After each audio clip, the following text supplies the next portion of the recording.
Good morning. So we will begin with the second part of the unit, which is profession. So we have five heads of income. The first one is salary. The second one is house property. The third one is profits and gains from business and profession. So you see in this third head of income, you have two components. One is the business and the other one is profession. And of course, the fourth head is capital gain, and then comes other sources. So we have been discussing the procedure to compute taxable income from business. And in today's class, we will begin with income from profession. So when we say profession, right, so there is a confusion because there has to be a criteria for determining what constitutes a profession. So if I ask you, is teaching a profession, what would be your response? Is driving a truck a profession?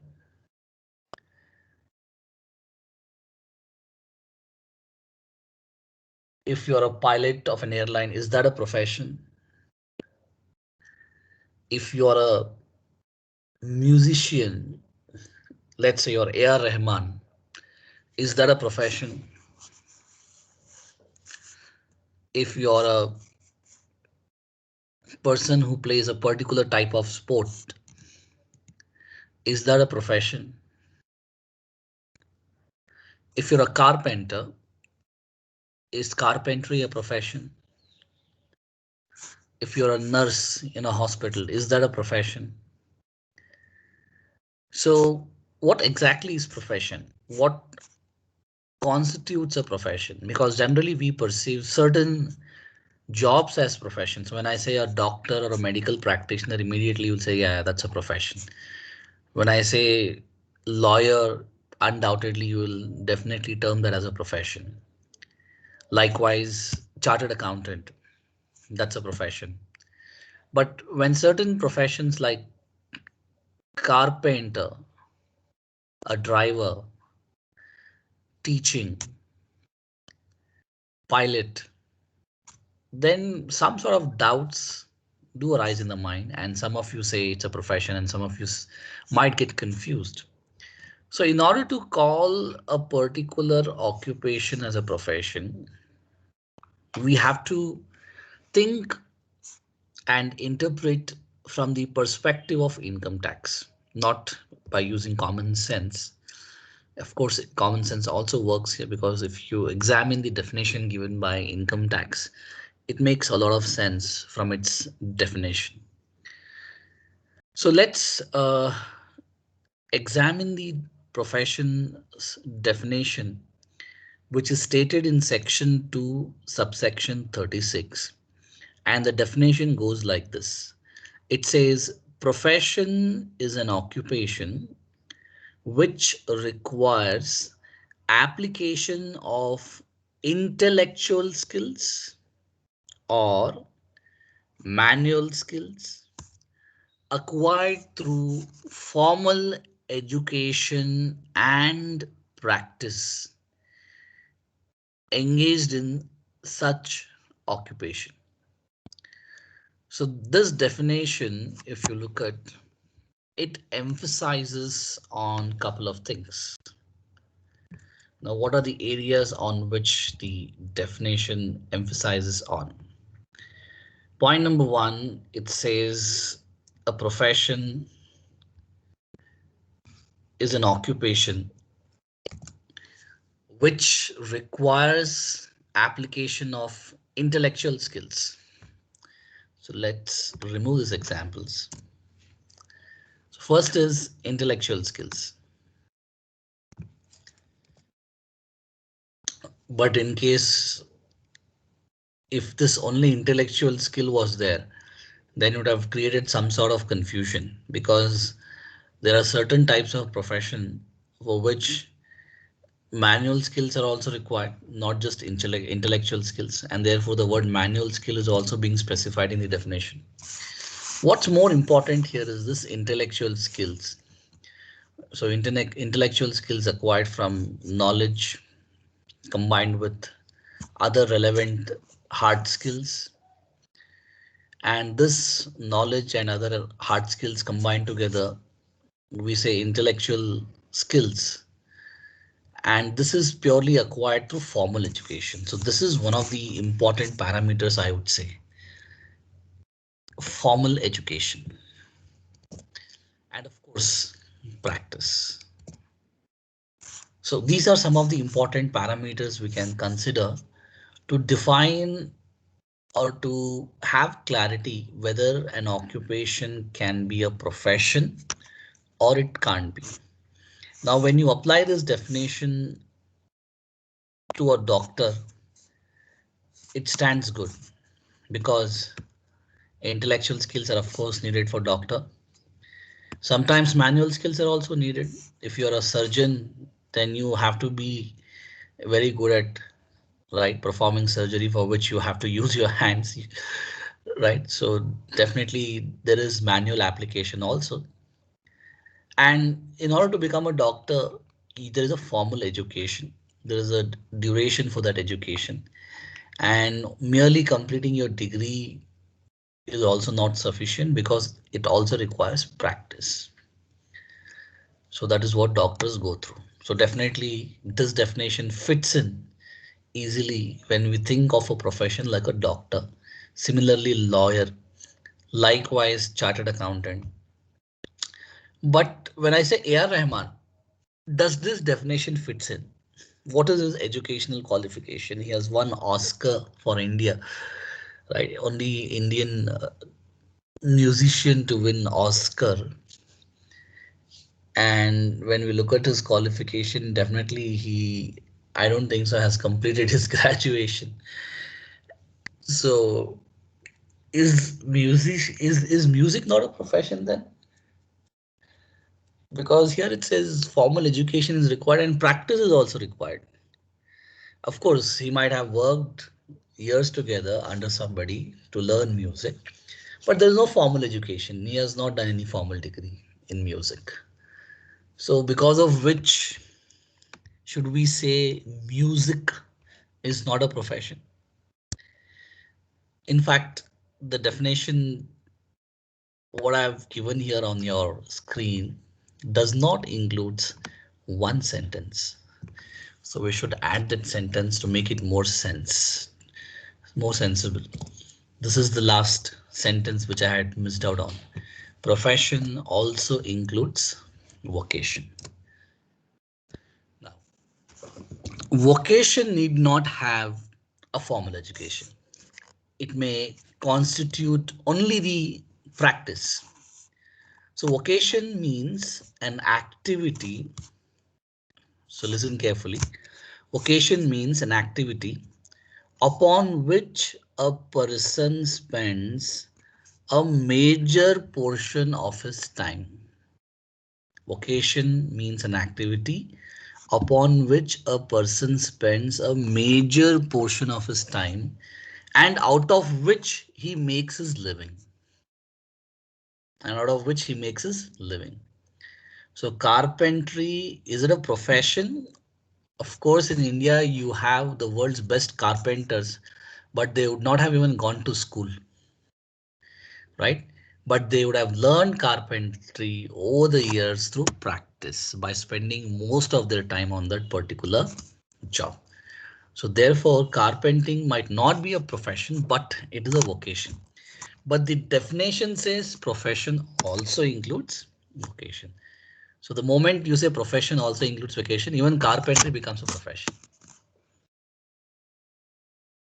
Pilot, profession, right? Architect, profession.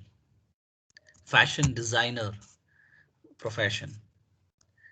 Singer, profession. Actor, profession. Dancer, profession. Teacher, profession, right? Because some of the points which I highlighted just now constitutes vocation, except for teaching. Teaching comes under direct profession because it requires intellectual skills and there's a formal education and there's a teaching practice. So therefore it becomes a profession.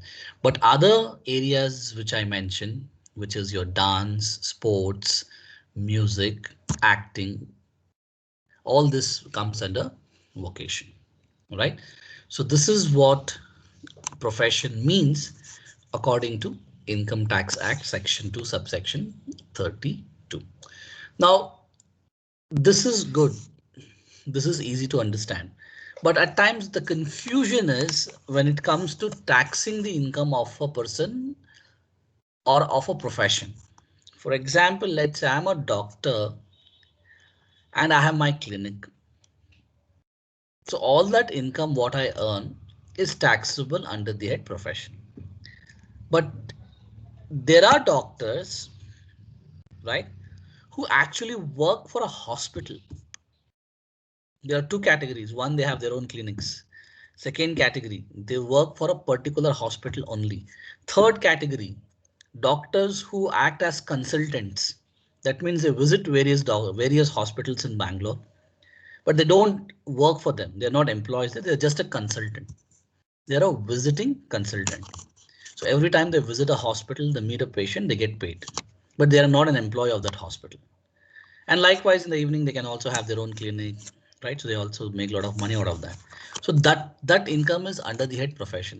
But if you're a doctor, if you're working for a specific hospital, then the salary what you earn becomes income from salary.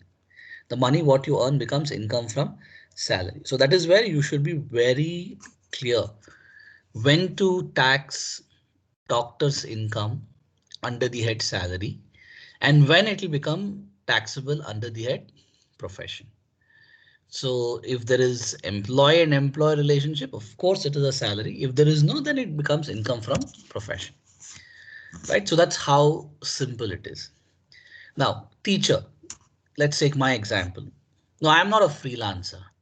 I am not a visiting faculty of different colleges, right? So I specifically work for St. Joseph's. Of course, what I do is also profession, but I work for St. Joseph's. So whatever I earn here becomes income from salary, right? So that's how it is. So let's say you are an actor and you work for different production houses, different TV serials, video shoots, ads, all that. So your earnings will be taxable under the head profession. But let us say you're an actor who works only for Balaji Telefilms. You work only for Balaji Telefilms.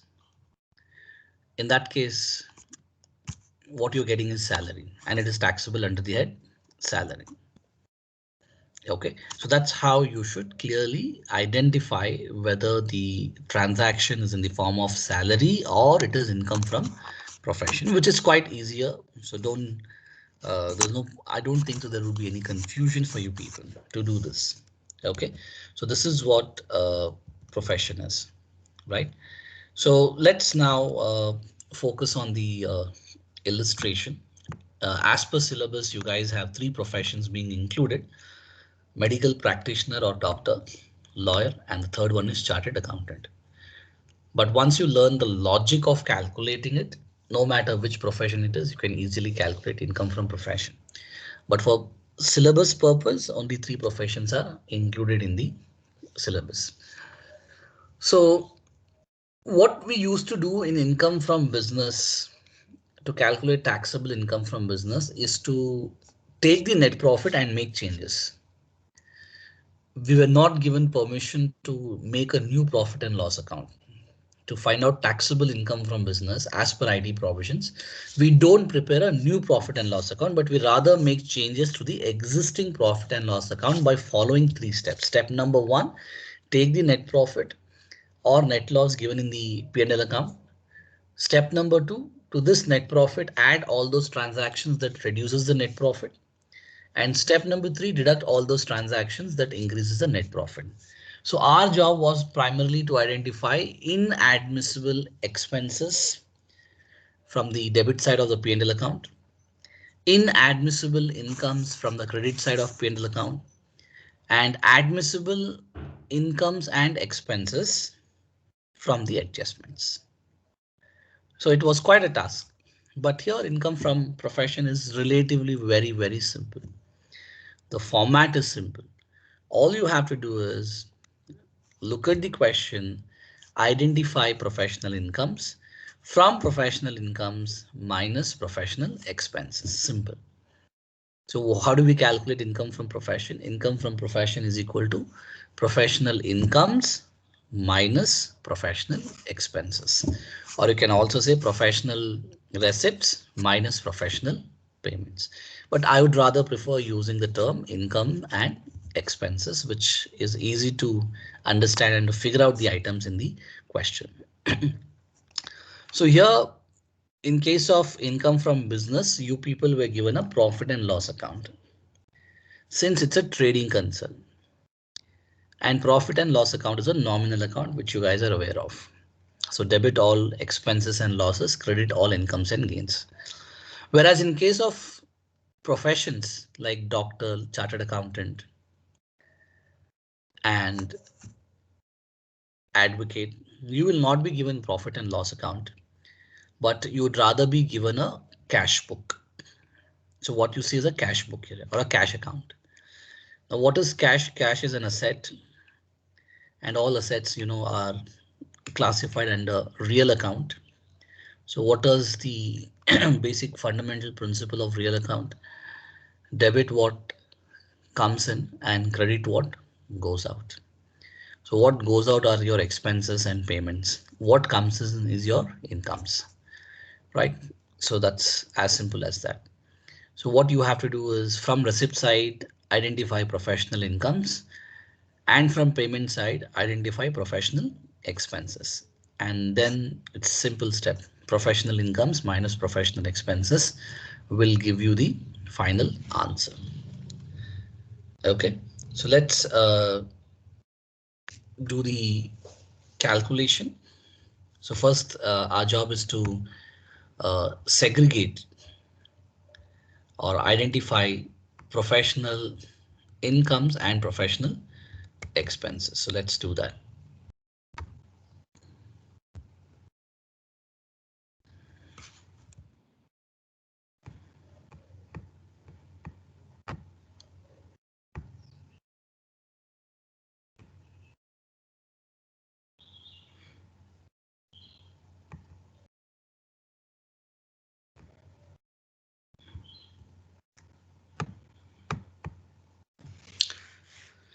So as usual, we always begin with the opening statement. Computation of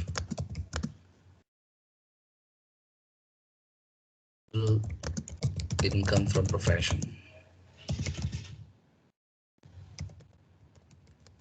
of name of the assessee.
So the steps are quite simple and easy to understand. Right, professional incomes.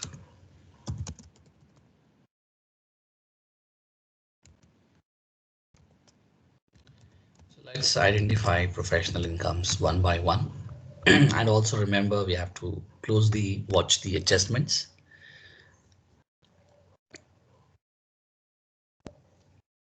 So first is the opening cash balance. Opening cash balance is a balance sheet item, right? Cash is recorded in balance sheet under the assets, and under the assets it goes under current assets. So it's a balance sheet item. It's an accounting adjustment. It's not an income. Consultation fees. Yes, this is an income. So doctor will consult the patient for which he gets paid. So he has earned from consultation. The amount is 80,000.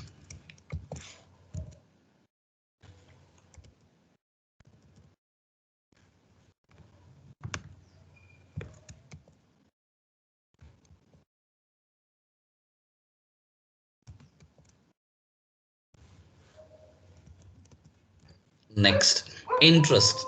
We have gone through these transactions.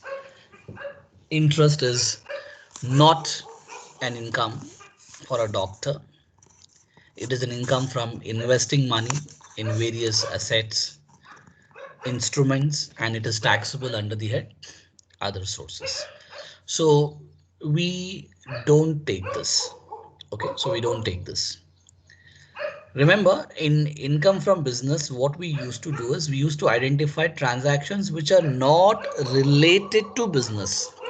But here we do the opposite thing. We identify only those transactions which are related to profession. We are doing opposite thing, right? There we used to identify inadmissible items, but here we do the opposite thing. We identify the admissible items, which means we are identifying only business incomes and professional incomes and professional expenses. So definitely interest is not a professional income. Likewise, dividend is also not a professional income. Rent received from house property is also not a professional income. Gift from patients. So gift from patients is considered to be a professional income as per the provisions of IT Act. But here there's an adjustment. It says gifts include 12,000 received from her father. So father is a relative and gift received from relatives are not taxable, as you're aware.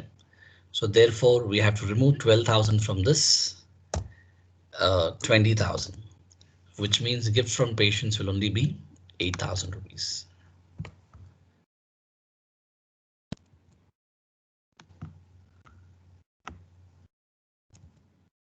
So income tax says any gift you receive from your patients, clients is also your business income. Examiner's fee. So doctor examines reports, diagnostic procedures, files. So that is also a professional income, 40,000.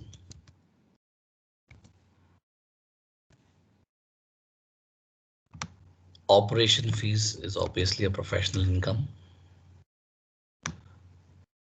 So we'll write that also.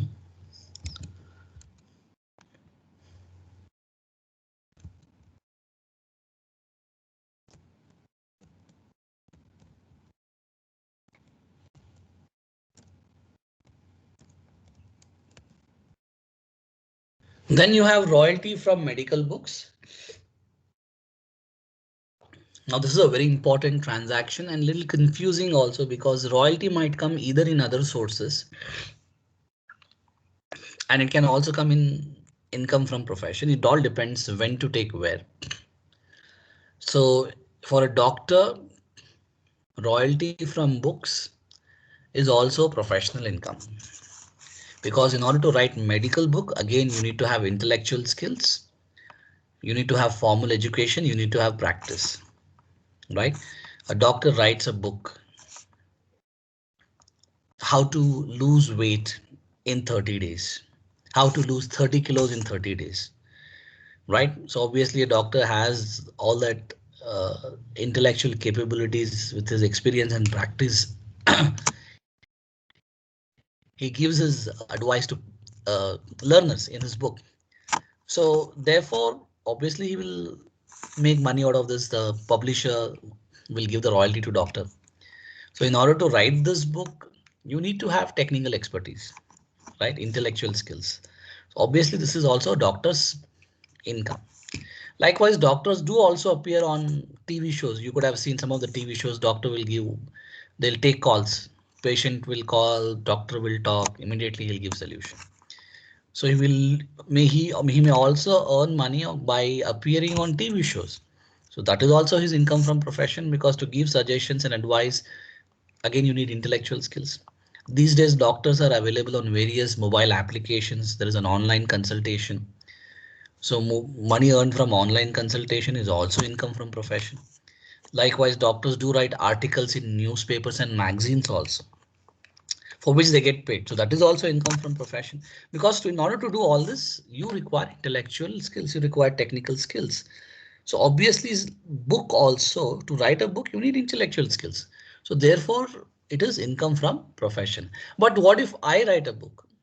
I have written 4 books: marketing, international business, income tax, financial management. But the royalty which I get for the books what I have written is taxable under the head other sources, because I'm a salaried employee. I work for St. Joseph's. Had I been a freelancer, yes, then it would have become a profession. But since I'm not a freelancer, I work for a particular institution. So the royalty income, what I earn, since I'm a salaried employee, will become taxable under the head other sources. So you should remember this point, that royalty may come in 2 places. One, it can be in profession also. It can be in other sources also. Anyways, we have the third chapter, income from other sources. So they will, I mean, there we will discuss royalty again. So for now, undoubtedly for a doctor, royalty is definitely an income from profession. So here he has earned 40,000 rupees as royalty income by writing books during the previous year. Next, you have visiting fees, and visiting fee is also a income of a doctor. So with visiting fee, when a person is hospitalized, the doctor will come on rounds and visits the patient. So every time he visits, obviously he gets paid. So 40,000 visiting fee. Next, lecture salary. So this is quite interesting. This doctor is also working in some medical college as a faculty. Must be part-time or full-time, we don't know. Doesn't matter also. Since the word salary is being used, we can't consider this as income from profession. So this 20,000 will be taxable under the head income from salary. Okay, so we don't take this. So sale of medicines, some doctors do sell medicines in their clinic. So this also becomes income from profession. Sale of medicines, 8,000.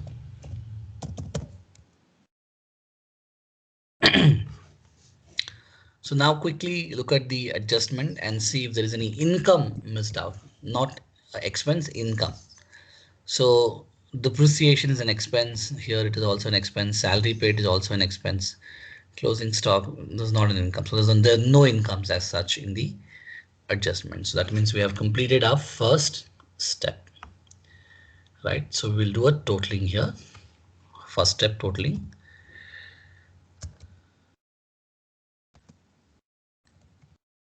Professional incomes totaling you guys have to do.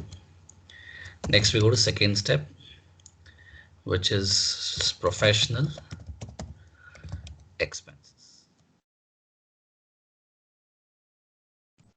So now you guys start identifying professional expenses from the credit side, from the payment side. First is dispensary expenses. So he runs a hospital kind of a clinic, dispensary, for which 60,000 expenses were incurred. So obviously this is profession. Next you have salaries to staff, but there is an adjustment as far as staff salaries are concerned. So please look at the adjustment which is given. in the fourth point. It says salaries paid included an amount of rupees 10,000 paid to a domestic servant. So out of 40,000, 10,000 was paid to domestic servant. So remaining 30,000 is allowed as a expense.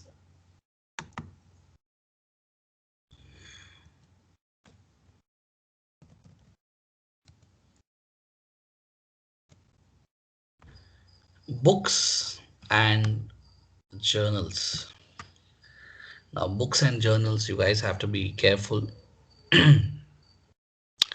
Books and journals, there is a treatment that needs to be adhered to. Books and journals for doctors, it is considered as asset. So on which you have to charge depreciation. Now the rates of depreciation is not mentioned here. So you have to always remember depreciation rates also. All this while you have not been remembering it, but henceforth do ensure that you remember these rates. For intangible assets 25%, office furniture and building 10%. Building we have missed, so include building also. Motor car 15%, computer and software 40%, typewriter 15%, surgical equipment 15%, books 40%. So here books are given. On books, a doctor can claim only 40% depreciation. Right? This is allowed, but you have to charge depreciation on this because books for a doctor is an asset through which he acquires knowledge. Right? So let's write depreciation on books.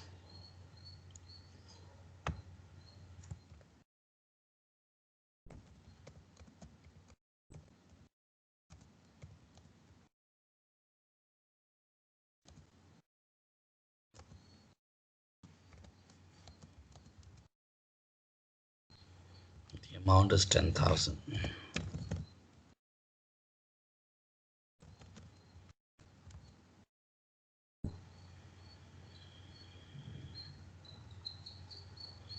Okay, donation, not business profession related. Income tax is a direct tax and all indirect taxes are inadmissible. So we don't take income tax. Surgical equipment, surgical equipment is an asset to a doctor, right? Using which he performs surgeries. It has a life. Surgical equipment, once he buys, it runs for years. So basically it's a capital expenditure, and capital expenditures are inadmissible, but you can charge depreciation on surgical equipment. So depreciation is allowed. So should we charge depreciation? It says allowable depreciation including on surgical equipment is 18,000. So depreciation amount is given. Depreciation. So let's record the depreciation. This includes depreciation on surgical equipment, and the amount is 18,000.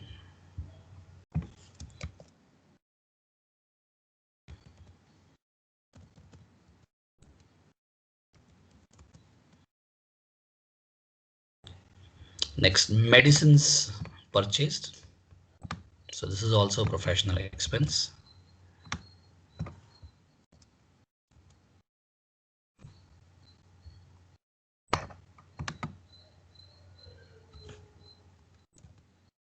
$28,000.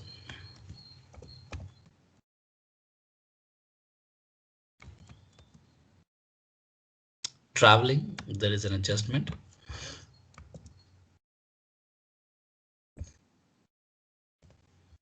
It says traveling expense includes 8,000 incurred on her pilgrimage to Ajmer.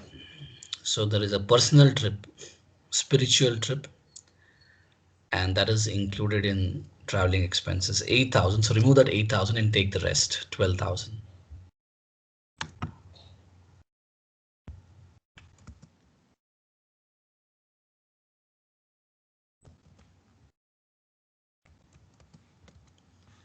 Shares purchased, nothing to do with profession. Municipal tax of dispensary, yes, it is a professional expense, 4,000.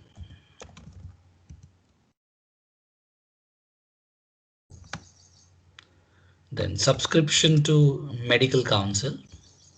This is also professional income. If you're a doctor, you have to be a member of various medical bodies. Any professional for that matter has to be associated with professional bodies, professional organizations. So this is a professional expense. Telephone charges, of course, is a general expense, which is required for all professions. So telephone charges, 4,000.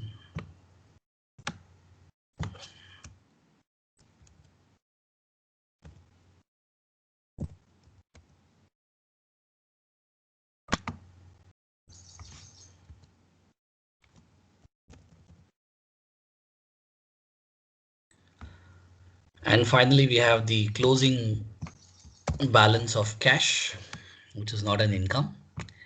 And we also have closing stock of medicines. Closing stock of medicines will go to balance sheet. It will not come here in the uh, income and expenses. So we don't take this. So just ignore it. Just leave it. So now do the totaling, please. Total of professional expenses.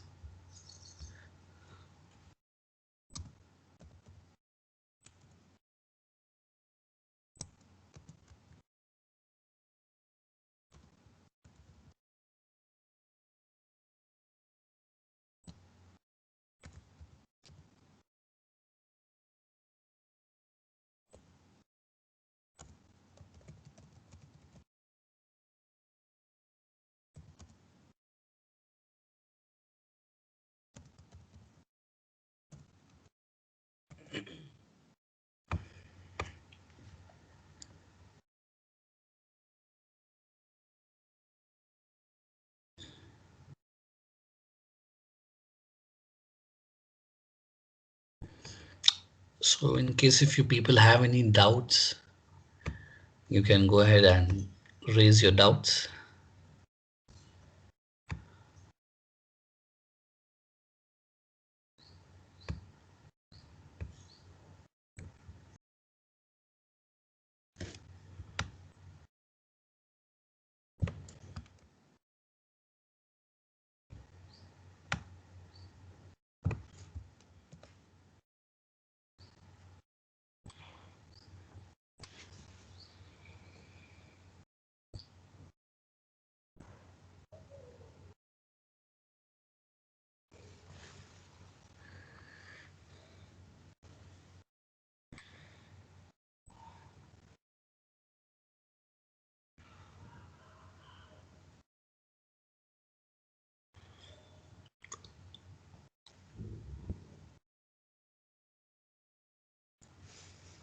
What is the total of professional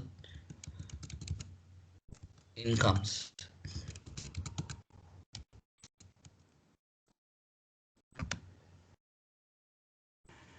246.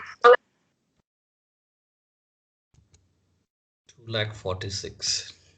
Expenses, 1,62,000.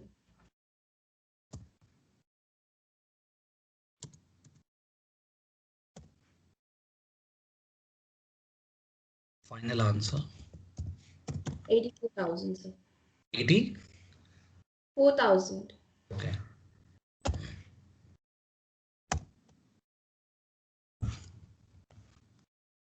So expenses is 1,62,000.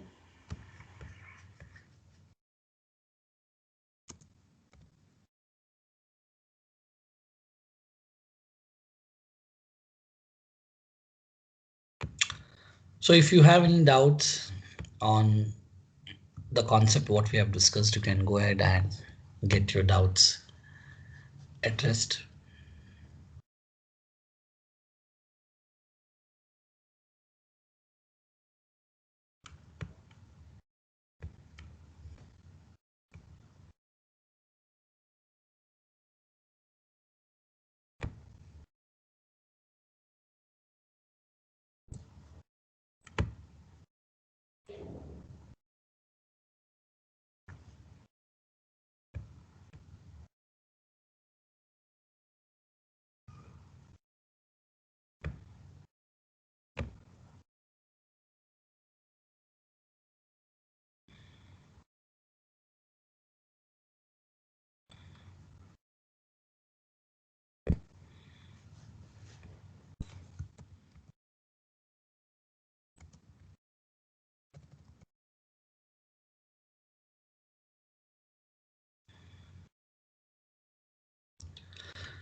Okay, so if you not have any doubts, we will wind up today's session.